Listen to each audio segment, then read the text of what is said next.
Hello everyone, welcome back to my channel CHO findings. तो आज हम डिस्कस करेंगे ई कवच पोर्टल पर पीवीआई कैसे फिल किया जाता है। उसके लिए आपको आपके सभी इंडिकेटर का डाटा कलेक्ट करके रख लेना है। या तो आप इंडिकेटर का डाटा रजिस्टर में भी लिख सकते हैं या आप इस तरह का डाटा कलेक्शन चार्ट बना सकते हैं जिसमें सभी आशाओं का डेटा, जितनी भी आशा आपके उपकेंद्र में कार्यरत है उन सभी आशाओं का डाटा आप डाटा कलेक्शन चार्ट में इकट्ठा करके रख सकते हैं। इससे आपको आसानी हो जाएगी और इंडिकेटर के लिए आपको डाटा इधर उधर ढूंढना नहीं पड़ेगा।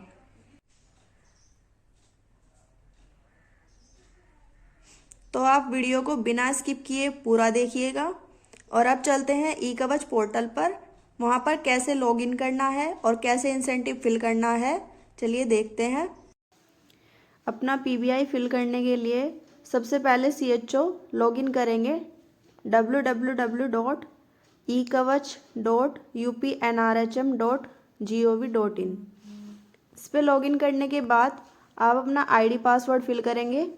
जो ई कवच का आईडी पासवर्ड है CHO का वो फिल करेंगे। उसके बाद लॉगिन कर देंगे।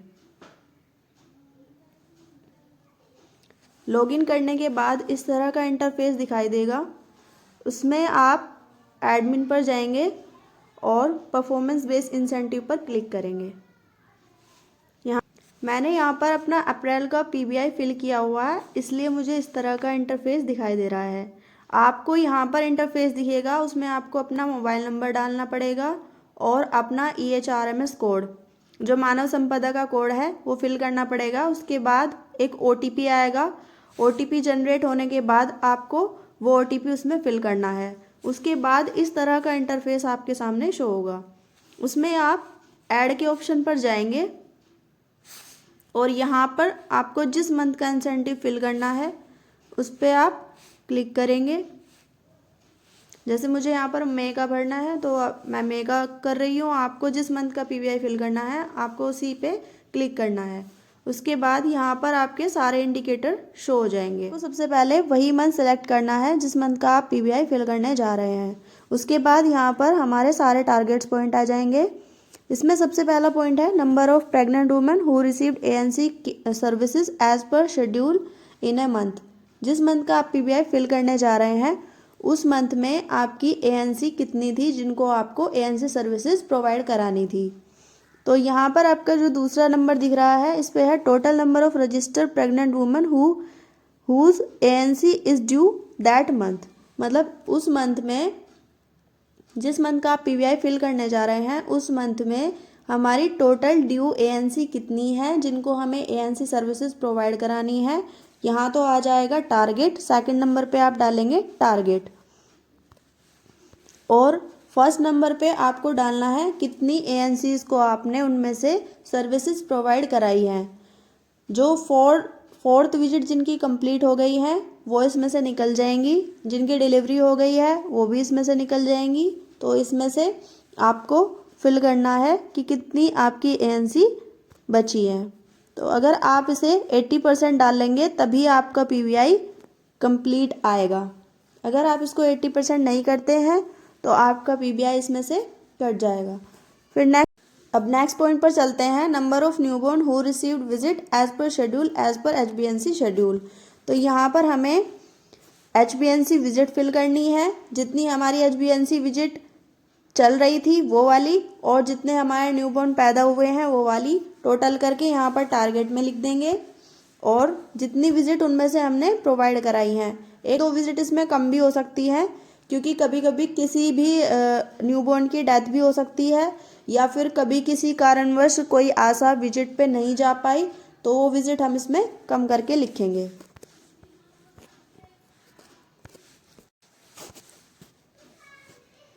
अब नेक्स्ट पॉइंट है हमारा number of children who received immunization as per schedule in a month. यहाँ पर आपको अचीवमेंट लिखनी है और total number of registered children whose immunization was due that month. यहाँ पर आपको ड्यू लिस्ट लिखनी है। जो आपकी ड्यू लिस्ट है वो यहाँ पर टारगेट में आ जाएगा और जो आपका अचीवमेंट है, जितने बच्चों को उनमें से टीके लगे हैं, वो यहाँ पर आपका अचीवमेंट में आ जाएगा फर्स्ट नंबर पर। ये हमारा 90% होना चाहिए तभी आपको 1000 रुपीज़ मिल पाएगा, नहीं तो आपका पीबीआई कट के आएगा। नेक्स्ट है number of suspected TB case refer for diagnosis. यहाँ पर हमारा अचीवमेंट आएगा और total number of patient attended in OPD. यहाँ पर हमारा टारगेट 400 ओपीडी का होता है। 400 ओपीडी में से 3% केस हमें टीबी के रेफ़र करने होते हैं, तो 3% के हिसाब से हमें 12 केस पर मंथ रेफ़र करने होते हैं सीएससी या पीएससी पर टीबी के लिए। तो यहाँ पर आपने 12 में से कितने केस रेफ़र किए हैं वो आपको लिखना है। हमने केस रेफ़र किए थे 13, लेकिन हम टारगेट से ज़्यादा अचीवमेंट नहीं दिखा सकते हैं, तो आपको यहाँ पर कम करके लिखना पड़ेगा। Next, number of OPD cases including new and old cases. यहाँ पर आएगा जो आपकी डेली ओपीडी आप करते हैं वो कितनी है पूरे मंथ की। तो यहाँ पर टारगेट है 400, आपको 400 से ऊपर ही करनी है ओपीडी। तो उस मंथ में हमारी ओपीडी थी 403। एक चीज़ और है, अगर आपकी ओपीडी 400 से कम है तो आप यहाँ पर पीबीआई नहीं ले सकते। देखिए यहाँ पर 399 डालने पर भी आपको 0 पीबीआई मिलेगा। आपकी ओपीडी यहाँ पर 400 से ज़्यादा होनी चाहिए, तभी आपका पीबीआई पूरा मिलेगा। नेक्स्ट पॉइंट है हमारा नंबर ऑफ सीबैक फॉर्म फिल्ड। तो यहाँ पर आपको क्या करना है, जितने आपने सीबैक फॉर्म उस मंथ में फिल किए हैं वही आपको इसमें डालना है। यहाँ पर आपकी अचीवमेंट आएगी। और जो नेक्स्ट पॉइंट है total population above 30 year and above of age. तो आपके सब सेंटर का टोटल 30 ईयर प्लस के जो लोग हैं कितने हैं और कितने का टारगेट आपको मिला है, टारगेट आपको यहाँ पर फिल करना है और अचीवमेंट यहाँ पर फिल करनी है। नेक्स्ट पॉइंट है number of individual screen for hypertension. आपने कितने नंबर ऑफ पीपल को हाइपरटेंशन के लिए स्क्रीन किया है। तो हमने 180 लोगों को स्क्रीन किया है हाइपरटेंशन के लिए। नेक्स्ट पॉइंट है number of hypertension patient who receive treatment including follow up treatment. फिर दूसरा पॉइंट है total number of diagnose patient for HTN. इसका क्या मतलब है, आपके जितने भी न्यू पेशेंट डायग्नोज हुए हैं हाइपरटेंशन के लिए वो आपको यहाँ पर फिल करने हैं, और जितनों का उनमें से आपने ट्रीटमेंट कराया है और कितनों का फॉलोअप किया है वो यहाँ पर लिखने हैं फर्स्ट पॉइंट में। नेक्स्ट पॉइंट है number of individual screen for diabetes. अब आपने जैसे ही हाइपरटेंशन का किया था वैसे आपको डायबिटीज़ का भी करना है। आपने डायबिटीज़ के लिए कितने पेशेंट को स्क्रीन किया है, कितने लाभार्थी को स्क्रीन किया है, तो आप यहाँ पर लिखेंगे और यहाँ पर आपका टारगेट आ जाएगा।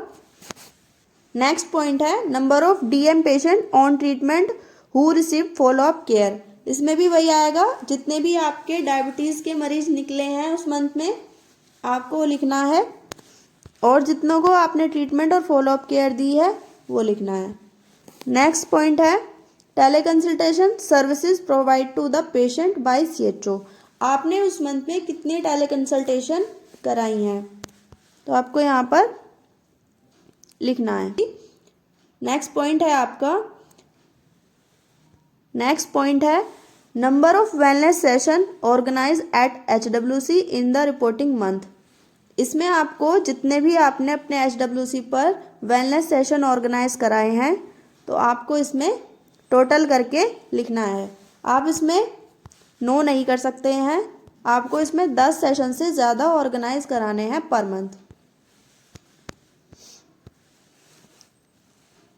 नेक्स्ट पॉइंट है number of wellness activity held. यहाँ पर आपने कितनी वेलनेस एक्टिविटी हेल्ड कराई है। ये एनुअल जो कैलेंडर होता है सबके एचडब्ल्यूसी पर लगा है, एनुअल कैलेंडर के हिसाब से आपने उस मंथ में कितनी एक्टिविटीज़ कराई हैं तो आपको ये लिखना है इसमें। नेक्स्ट पॉइंट है number of daily report submitted by CHO at AB HWC portal. आप एचडब्ल्यूसी पोर्टल पर जो डेली रिपोर्टिंग करते हैं आपने कितने वर्किंग डेज में डेली रिपोर्टिंग की है और कितने वर्किंग डेज में आपने एचडब्ल्यूसी पोर्टल पर डेली रिपोर्ट सबमिट की है, आपको उन वर्किंग डेज को गिनकर इसमें लिखना है। नेक्स्ट पॉइंट है monthly reporting service delivery report. तो आपने मंथली रिपोर्ट सबमिट की है उस मंथ की और 5 तारीख से पहले की है या नहीं, तो आपको वहाँ पर यस और नो करना है। हमें मंथली रिपोर्ट 5 तारीख से पहले सबमिट करनी होती है। अगर आपने की है तो इसमें यस करेंगे। नेक्स्ट पॉइंट है number of meeting held with 60% member present in JS committee. आपने जो एक जेएस कमेटी जन आरोग्य समिति गठित की है उसमें आपके 60% मेंबर होने चाहिए प्रत्येक मंथ की मीटिंग में। आप जब भी मीटिंग करते हैं उसमें 60% मेंबर होने चाहिए। तो आपके एचडब्ल्यूसी पर जेएस की कमेटी एक ही होती है तो आप इसमें एक ही डालेंगे। नेक्स्ट पॉइंट है नंबर ऑफ VHSND। आपके एचडब्ल्यूसी पर कितने RI सेशन हेल्ड होते हैं और जितने RI सेशन पर आप सपोर्टिव सुपरविजन करने जाते हैं तो वहाँ पर आपको वो सेशन काउंट करके लिखने हैं। Number of VHNC meeting held as per monthly plan. जो आपकी VHNC मीटिंग होती है आपके एचडब्ल्यूसी में जितनी भी ग्राम सभा लगती हैं और एक एचडब्ल्यूसी के अंदर जितने भी प्रधान हैं, 1 है 2 हैं, तो आपको उतनी ही मीटिंग इसमें लिखनी है और ये मीटिंग करानी भी है। नेक्स्ट पॉइंट है number of cases seen at the receiving higher centre. इसका मतलब क्या है, आप जब ओपीडी करते हैं और आप किसी को रेफ़र कर रहे हैं CSC या PSC पर, तो आपने कितने केस रेफ़र किए हैं, हाइपरटेंशन के, टीबी के, डायबिटीज़ के या फिर अदर कोई डिजीज़ है, उन सभी के टोटल करके आप लिख लेंगे कितने आपके रेफरल रजिस्टर में से गिन के कितने केस आपने CSC या PSC पर रेफ़र किए हैं वो सभी आपको इसमें डालना है। आपने कितने केस रेफ़र किए हैं वो तो आएगा टारगेट में और कितने केस वहाँ पर पहुँचे हैं वो आएगा अचीवमेंट में।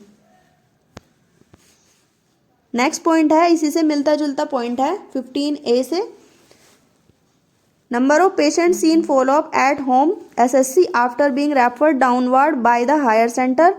इसका क्या मतलब है, आपने जितने केस CSC पर भेजे और जितने वहाँ पर पहुँचे और उनमें से वापस आपके पास कितने फॉलोअप के लिए आए वो आपको इसमें लिखना है।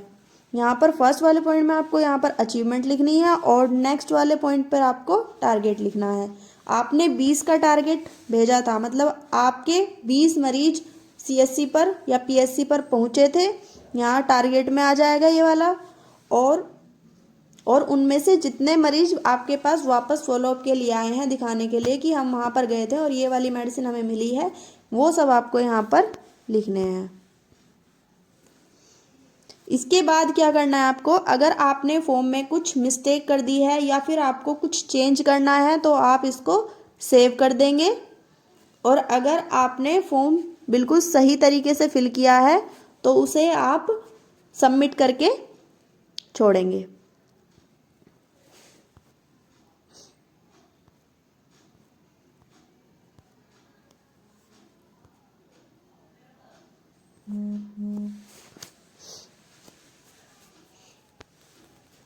अब देखिए जैसे मेरा यहाँ पर अप्रैल का और मई का PBI दिख रहा है तो मैंने ये अभी सेव करके छोड़ा है।